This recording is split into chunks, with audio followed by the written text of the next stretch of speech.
Delays in the ANC's internal campaign program and various critical failings by its government officials in recent months are posing a serious threat to the party leading up to next year's elections. Political analysts see these self-inflicted wounds as being more detrimental to the party's efforts to retain power than any attempts by the opposition to unseat it. Our reporter Juniour Khumalo brings us the following report.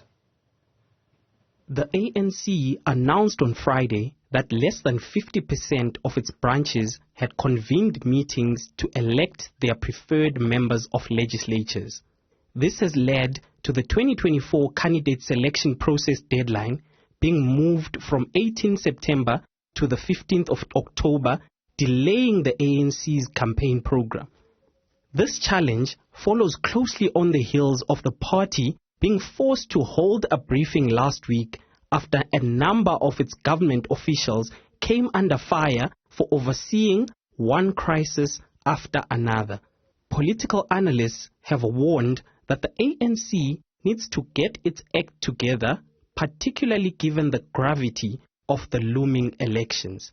I think on the one hand, the ANC's internal organization is very important because they must present themselves as very much prepared for this election. So if they go to the voters or their own members and they are disorganized, it creates obviously a very negative image. And then people will think twice whether they will vote for them or not. The issue of the functioning machinery of the party is also a problem. Not so long ago, we had the stories about how people who are working at the Lutin House were not being paid their salaries on time. So if you want to weaken the organization, you weaken its central nerve. And the Lutin House is the center and the nerve center of the party.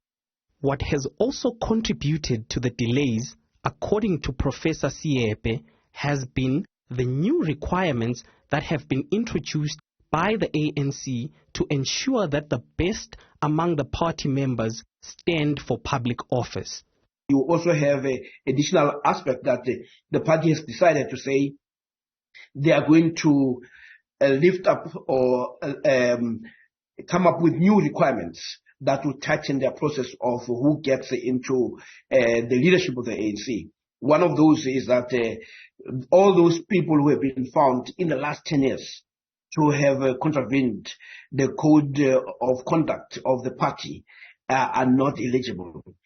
Kutsia elaborated that while the failings at the national level would play a role in whether the ANC loses electoral support, it was the challenges at the spheres in closest proximity to citizens, the local government level, that would make or break its chances. But at the end, I think the most convincing factors for whether the public will vote for the ANC or not is what they are doing in terms of governance, in terms of especially at local government level, although it's a provincial and national elections. Owing to the delay in the convening of the branch general meetings, all the ANC's critical programs ahead of the campaign period would now have to be pushed back. Of course, this means that we will have to compact our program to ensure that by the 1st of January, somewhere there, we have got the candidates that will also deploy to join the campaign of the African National Congress on the ground.